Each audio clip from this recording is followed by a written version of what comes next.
Kung ano talagang sakit itong lipunan, masyado tayong nagmagaling at gumawa ng panuntunan. Sinunod kung anong ating patikuhan, kinalimutan natin binigay sa ating layunin. Kaya maraming bumigay sa anilang tungkulin, mas pinili na mabuhay sa makalamang gawain, tila nananaig mga pansarili na hangarin.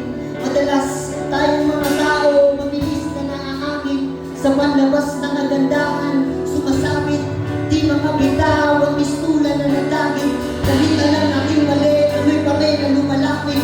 Akala mo din dati, biyaheng langit, palayo pala sa Diyos ang tinatahako na samit. Sa halip na magpatuloy na nahimik, binuksan ang kasulatan na pagtanto kong ako ay nasa pilit.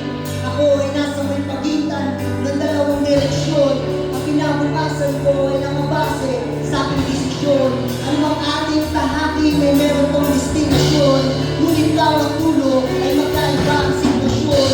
Kaya sinubukan magtanong bago pumantong na di inaasahang pagkakataon na ginamit ang Panginoon upang aking ituwi at akayin pabalik ng tamang istasyon. Yung dating magulo na buhay at sira-sira, binigyan ng solusyon na nag-iisa ng lumika. Tinulungan niyang umahon nung ako ay niliganda. Siya ang tumugon nung ako ay nawawala. Dating nasa may dilim at baka-baka pa, ngayon ay nagsisilbing liwanag para sa iba. Sino magsasabi na wala ka ng pag-asa pa? Kung ako ay naligaw at nawala, naayos pa.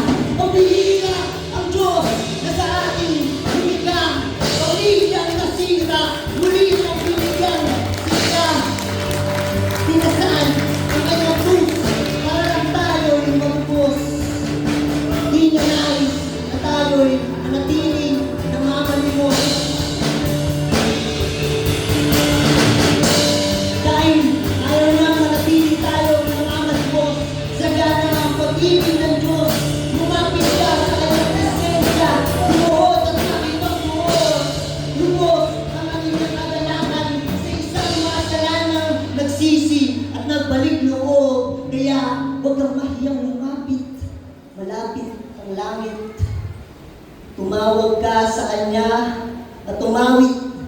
Siya'y nakahandang sagutin ng iyong dalangin. Kausapin si Jesus at buong puso mong sabihin, Suriin mo ang puso ko, suriin mo ang buhay ko. Hindi mo nais ko ang iyong kalooban. Suriin mo ang puso